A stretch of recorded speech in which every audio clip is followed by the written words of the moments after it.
Hi. I am in the kitchen and I felt called to create a video, although I have no idea what it's going to be about, and I feel like now that I've hit record that my bathrobe is like too revealing. So give me 1 second. I just feel like before I thought it looked good. Now I'm like, is that too revealing? It kind of was, right? I don't know. Is that my grandma talking? Let me know. Anyway, I have my tea, and today I want to talk about, I guess I know what I want to talk about. I didn't feel like I knew, but now I know. Mug from the Renaissance fair I went to last year. Handmade by an artisan. Just feels so much better when you use something that's been handmade by an artisan. I don't know, call me crazy, that's just how I feel.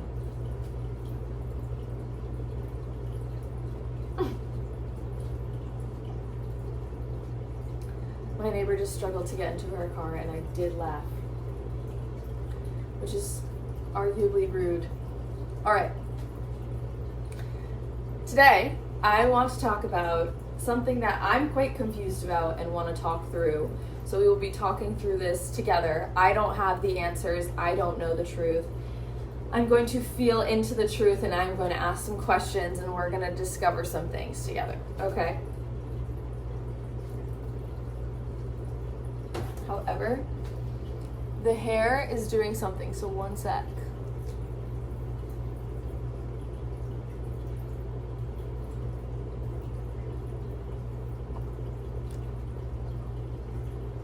There we go. Okay, we've made it.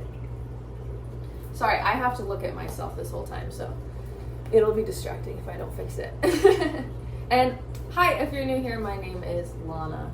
Sometimes Lana Jade, sometimes LJ, depending on the moment. That's it.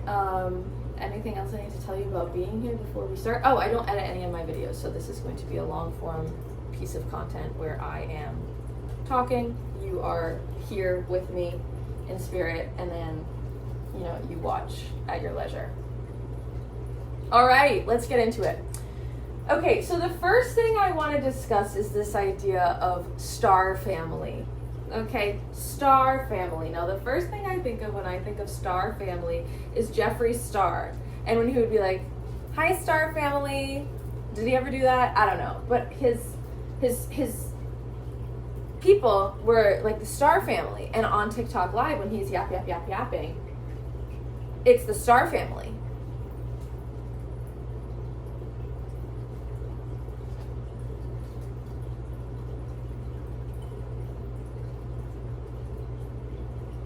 All right, so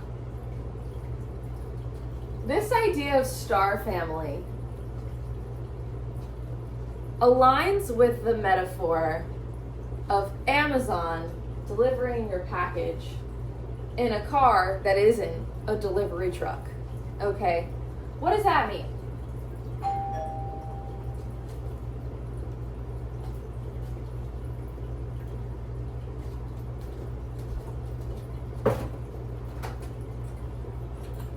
We should say thank you.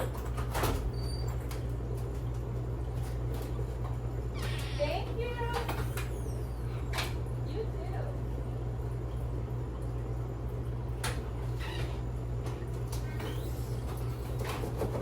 Delivery.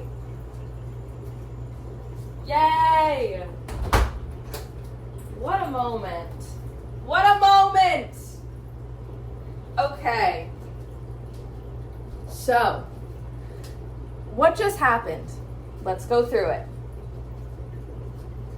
I was talking about Star Family, or I introduced the topic. And then I received a package in the mail, okay, delivered by a non-delivery vehicle. It's just a regular ass sedan. And so a stranger's vehicle pulled up in front of my porch. And I look at it and I go, what is this person doing, right? And then my next thought was, it's the Amazon delivery people without the delivery vehicle.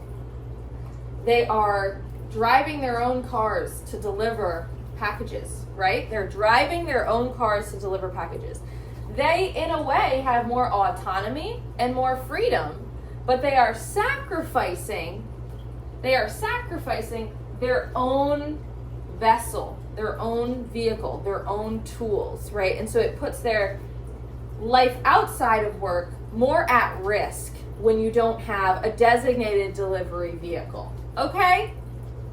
Now, what does this have to do with star family? Well, so what just happened to me has to do with star family, because when this person drove up, I didn't recognize their purpose or their mission here, right? Like, I'm like, who is this person? What are they doing parked here? Because they're strangers. I don't know. So they must be here for a reason, right? They must be here for a reason. So this is what happens when you don't recognize the form and the function or the outside of the message, but you understand what it makes you feel in your body, okay? So, like, for example, I had a feeling that this was a stranger, not from here, delivering something. I've never seen this car before, let alone do cars do that. That's a very delivery vehicle type thing to do. That encoded frequency moved through my body in a way that told me, like, oh, there is more to this. There is more to this. Pay more attention. Notice more. And then I'm looking, and I'm like, yes, delivery in their own vehicle, right? So there's a dissonance within the body when we receive messages in vehicles that we do not expect them to come from. Does that make sense? So, like,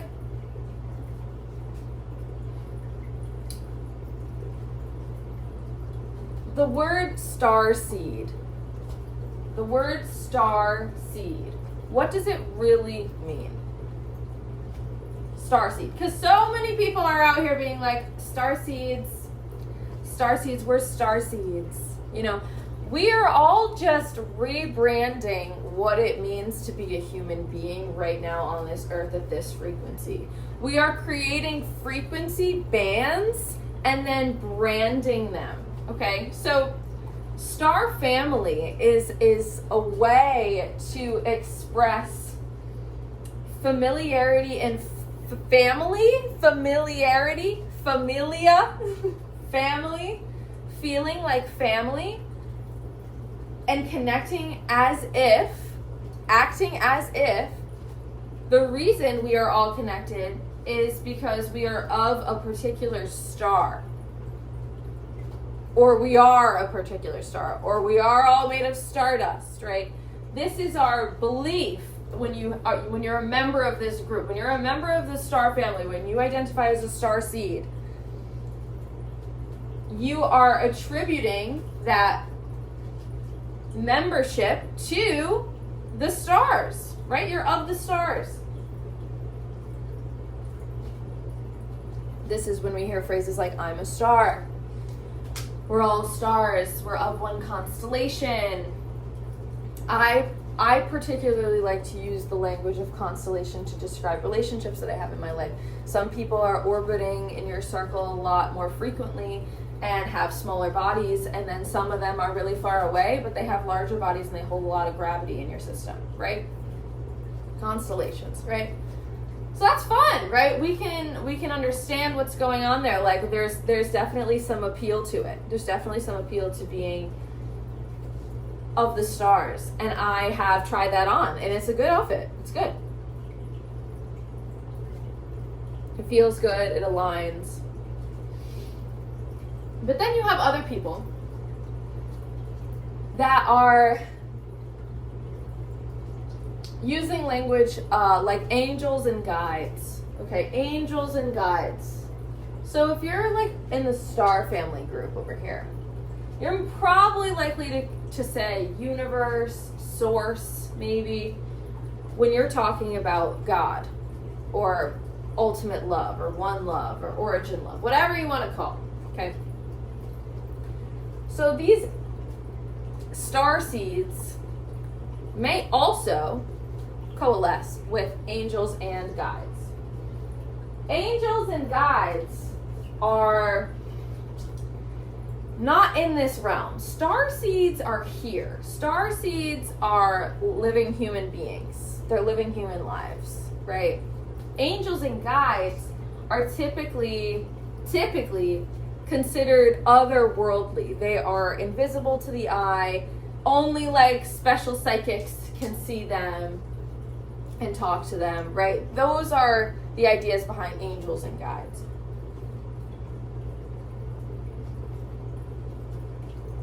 Right? For example, had I not said anything about this delivery package experience on this internet, and I just kept talking to you and I acted as if there was no delivery truck here, car, sedan, that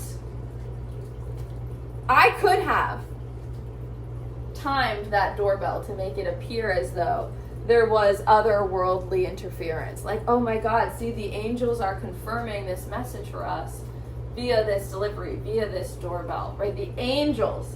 It's the angels that are sending us messages through these higher frequency, otherworldly realms.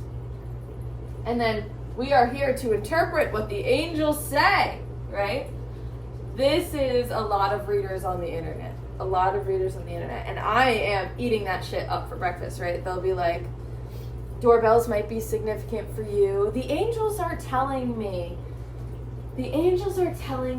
that blah, blah, blah, blah, blah, right? Like or spirits telling me to say, right, these are the same types of channelers that pull in from the otherworldly realms and they get the information and they are vocalizing it through linguistic messages. And this is also Akashic Records readers. I'm still like, I don't even know what an Akashic record is. Is it a like wiki record, or is it like I feel like a young generation of Earth Angel that like is like Akashic record. I hardly know her. You know what I'm saying? Like, I don't understand how Akashic Records readings work. I've gone to a couple myself, and they're typically like spot on and a little scary. And I'm like, okay, what just happened? Like, what do you mean you're gonna go read the Akashic? What do you mean? And then like I connect it to like DNA, right? Like kind of like gene keys. I'm like, okay, you can imagine, this is what I do, imagine the Akashic Records are like all of the informational storytelling that is from your DNA, right? And like we talk about DNA, we talk about molecules, we talk about science, we talk about genetics, we talk about DNA, but hardly ever do we talk about the Akashic Record myth, okay, and DNA. And I would be interested to hear more about that, but like that's what I imagine, and I don't know if that's accurate or if there's enough evidence to support that. But that's the mind trying to make sense of it, you know? Like, if you just tell me, like, I don't care where you tell me you got the information from, the information is correct. So I believe you because the information is correct. And it's serving Copernicus level shift, you know? It's like when somebody comes to you with information about you and your life that you didn't tell anyone, that's when you're like, okay, all right, like, what's going on here, you know? That's the eye-opener. That's the eye-opener.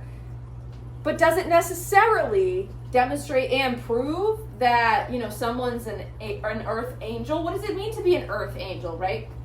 I myself identify as an earth angel. Why? Because I can. Because my identity is my own, okay? Because we live in America. No, I'm joking. Just because I don't have a fixed identity. Anybody who knows me knows that I am a shapeshifter. From month to month to month, I change my hair, I change like my walk, I change my talk. I be changing regularly. I be trying on different outfits. since I started making music, I am moving through different eras of being just for fun. Just for fun, right? So as someone who identifies with this energy of shape-shifting and being connected to something larger than just what's going on here, I use the word angel for myself a lot and for everybody I love, because when I feel angelic and I feel angelic energy from someone, it's very easy for me to call them angel, because it feels like they are an earth angel. And I don't even know what an earth angel is in the like formal sense, because there is a genuine formal definition in some spiritual circles for what an earth angel is. But for me, it's like someone who loves the earth, right? I fucking love the earth. I love the earth. I love the earth. Like when I was young, you know, you see the globes. I love a globe. I used to stare at it. I was so intrigued by the sphere of blue and green that they showed us. I was like, what? What? Like blue and green. Blue and green. Like my nails last month. Blue and green. It does something. It's aquatic. It's like, it's so aquatic. And we don't know anything about the ocean. We hardly know a goddamn thing. We're scared of it a little bit, right? I love the earth. So I do feel like an earth angel, because I'm so happy to be from here, you know, to be from here. Like I was born here. Hi, I was born on earth. And there are going to be perhaps aliens or whatever. You've seen the movies. They come down and they're like, where are you from? And like, if we start commingling with other aliens or whatever, you know, who knows, robots, who knows, you know, you can say, no, I'm an earth angel. I'm from here. And maybe, you know, we're not proud. Maybe we're not too proud about how we've been treating the earth. I personally am not proud of my ancestors. I don't mean that, but they are wanting to be spoken about. So that's next on my list. Ancestors. Okay. There's a couple of ways we can interpret ancestors, because a lot of readers and a lot of channelers will be like, and what I'm hearing is from your ancestors. There's a lot of ancestral energy here. What does it mean when somebody says there's a lot of ancestral energy here? Let's explore.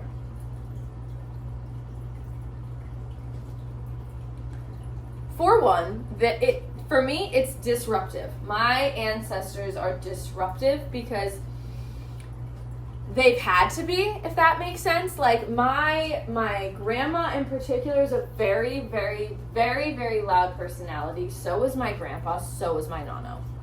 And that's just one generation, okay? Anybody who's died and come in your bloodline before you is technically considered your ancestor. That's how I think of it anyway. I don't know if there's like a rule of how many generations back, but I think of it as like people who have passed in your bloodline, who have come before you, right, in a linear sense.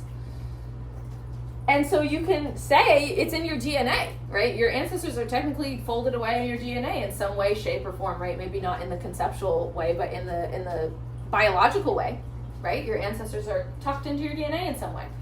Tucked. What? I don't know.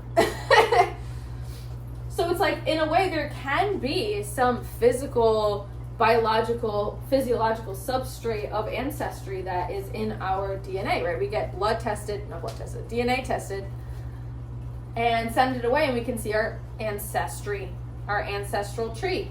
Okay? Tree. We say it's a tree because it's like we are growing from the tree, right? We are but the leaves of our ancestral tree.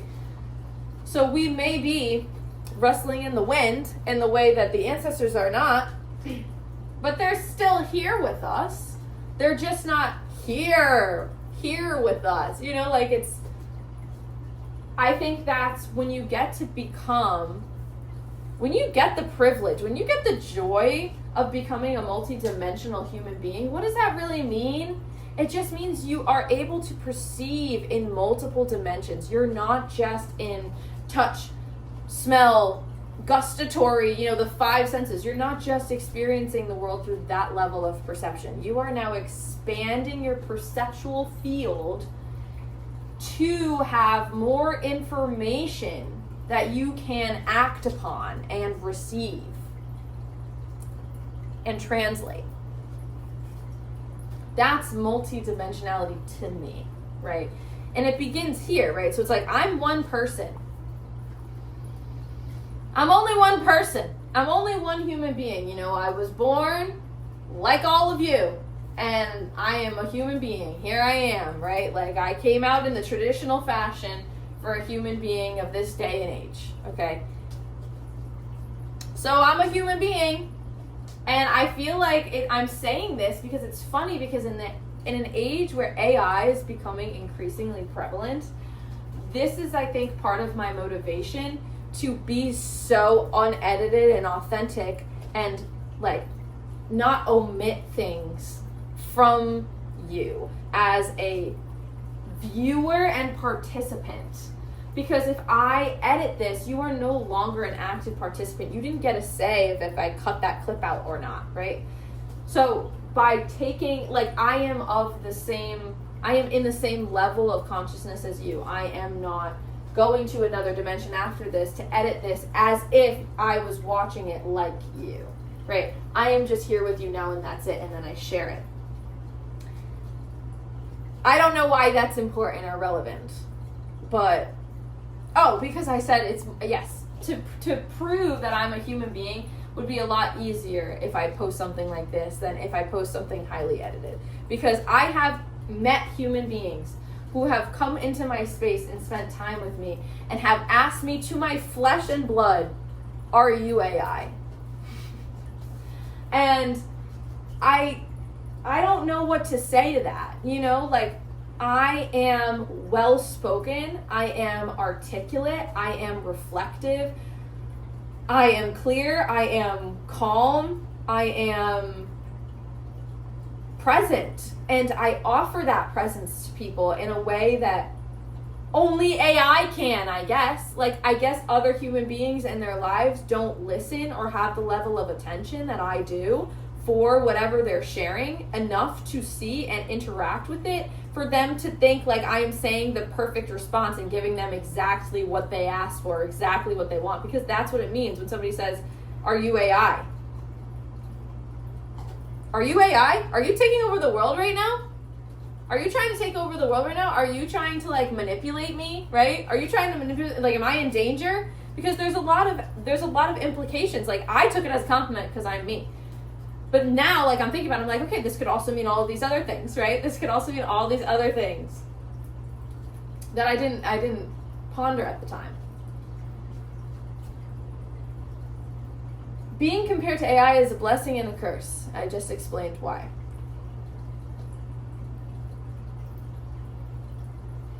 So, I am saying now, I feel like Elizabeth Warren when she had to, like, prove her, like, Native American heritage or something. You know, like, it's like, I am trying to showcase that I am a real human being because that's who I want to hang out with. I don't want to hang out with fake people anymore. I don't want to hang out with people who say they want to do nice things and then drop every single time and fumble every single time. I don't want that. I don't want people to hang out with people who are like, oh my God, we should totally hang out, and then never speak again. I don't want that. Just be honest. Just be real. Hey, I like that we only talk every 2 months. That's fun for me. Perfect. Right? This is like a constellation of human beings, right? Like, I want to be around human beings that want to be around me. And I only tolerate human beings who have, like, a level of understanding about the world so that I can show up fully. I can hang out with people who can't meet me. I can, and I do. And I do it because I don't really have any other choice, right? Because sometimes there's a limited number of people who can meet you in your vicinity, right? So I spend a lot of time with myself and the camera and you in the future, or the now, or the past. Wow.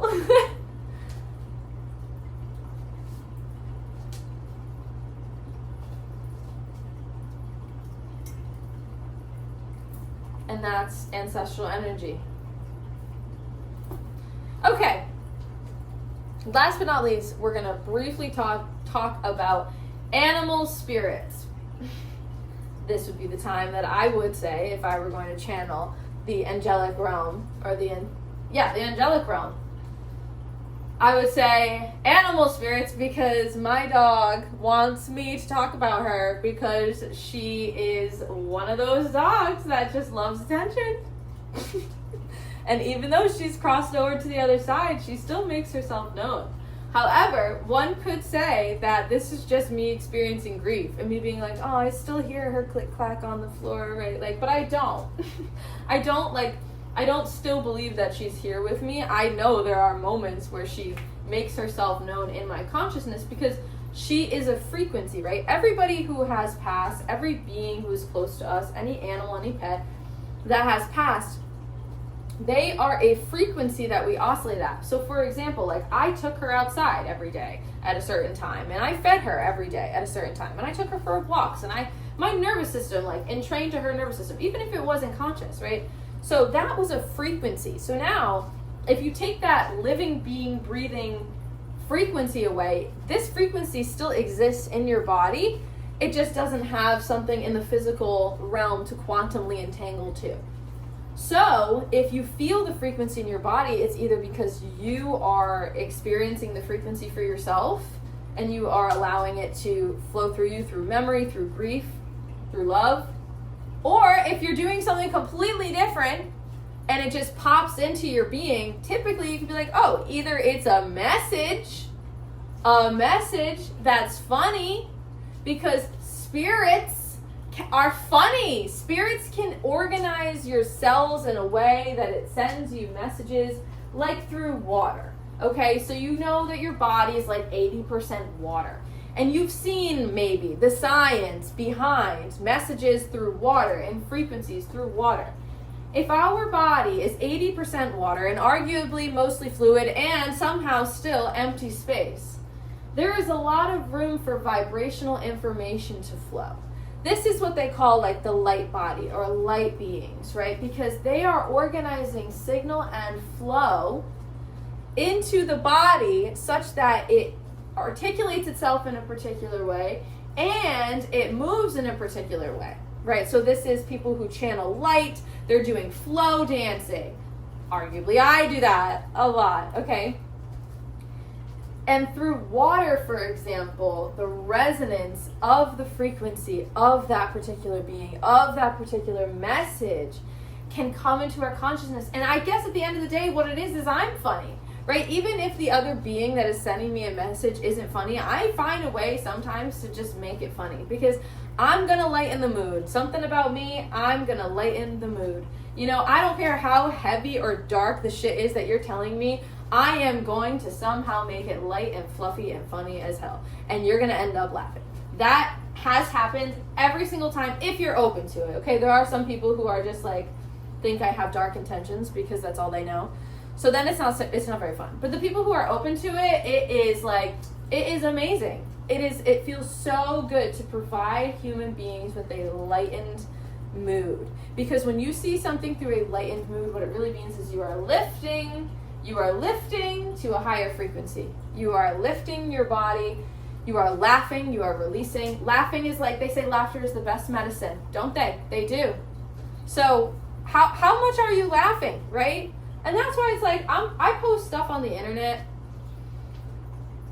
Let's talk about this briefly. I post stuff on the internet because secretly I do hope that a lot of fucking people see it and think it's awesome and I get to not ever worry about money again. I do dream of that. You know, and it's like, I feel a little guilty for having that dream because personally, I think it's a little bit selfish and egotistical and a little bit narcissistic to want to travel the world and talk about myself, right? But then I realize that even when I'm talking about myself, I'm never just talking about myself. I'm always channeling, dare I say, the collective, right? And circling back, channelers will often refer to viewers, participants, human beings on the other side of the camera in this portal as my collective or the collective. They'll be like, so the collective watching this video. And the collective is ever expanding because viewership can't really go down. Once you've seen something, you've seen it. And has a particular function over time. So a collective isn't just a group of human beings. A collective is a living, breathing, moving organism. And every video can have a collective. But what happens is if every video has a collective, then the channel has a collective. So each video collective, right? And then the channel collective, which is usually less because it's the people who want to see all the videos. And that's the channel collective, right? So that's the channeled collective in many ways. And then if a normal curve, right? If it was a normal curve, and this is like, say, the subscribers to the YouTube channel, right? And there's always going to be people in the tails that are going to find your videos and resonate with just one or two messages, right? And really what it is using our vessels as a broadcast. So you guys understand the idea of live television broadcasting. You watch a TV show, it's live, typically sports, right? You watch a live sports event, or you watch a live concert, or I don't fucking know, right? You're watching a program, a TV program or a Netflix program, okay? And it's live. Okay, very important that it's live. It's a broadcast of sorts. It's broadcasting the picture to you. It's broadcasting the picture to you. So in the same way, I am broadcasting a picture to you, except I am doing it. It's me and my camera and the interface between me and you. The interface being the internet, right? I am the designer, the engineer, the creator, the idea concept artist, the actress, the script, the set, the costume design, the everything. I am creating a broadcast, and I am sharing it right now. I am sharing it right now in multiple dimensions. I am sharing it right now, and I am sharing it right now with you, which I don't know when that is. And I don't know where you are. But that's what's happening right now in all these dimensions that you then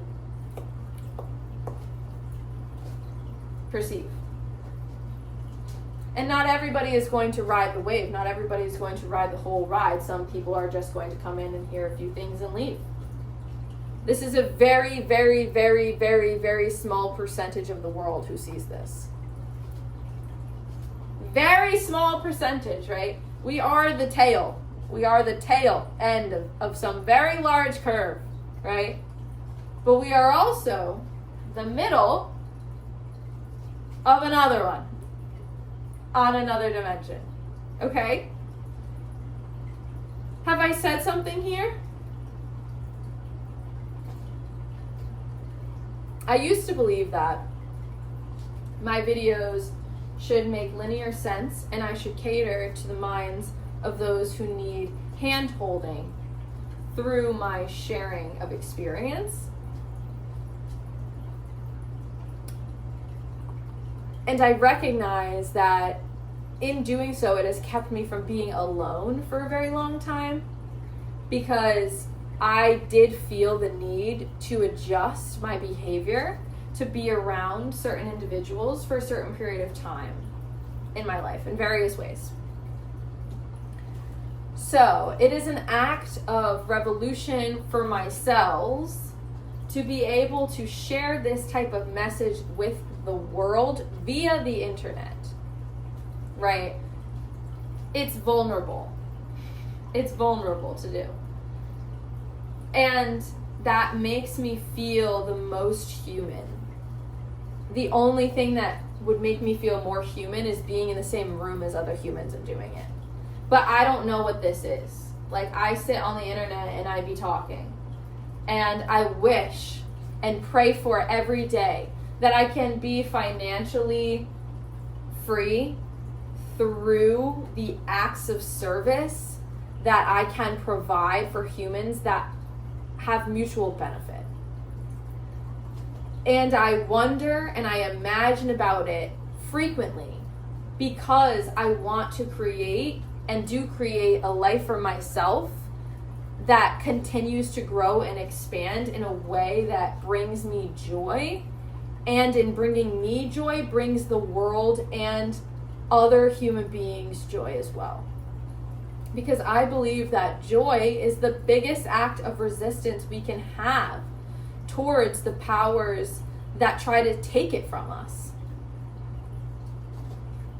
All right, getting a little preachy there. Getting a little preachy. Take a deep breath. Okay. Anyway, so yeah, I don't really know what this is, and this is a really vulnerable thing to do. And, but I want to do it because what the fuck else am I going to do? Like, I don't want to do other things. I just want to do this. I like this. This is fun. I like yapping, and I like when people want to listen to me yap. That's okay. I don't need to have shame for wanting to be heard. I don't have to have shame for wanting to be watched and seen and understood and experienced and devoured at times. Not all the time. Not all the time, and not everybody is allowed, right? But what does it mean to be experienced, to be truly witnessed? To be truly witnessed. There's a lot of talk in the Bible about witnessing, right? Who will be a witness for my fucking Lord, bro? Oh, I'll be a witness. I'll be a witness for the Lord. I'll be a witness for the Lord, sure. I will happily use my body as a vessel to spread the good word. Surely I can do that. But I'm going to spread the good word in my way. My way. Because, we all have our own way of doing things, and this is just my way. And, this life is full of a lot of people wanting to do things, so that's how I express it sometimes. All right, thank you so much for being here. I hope you enjoyed this transmission.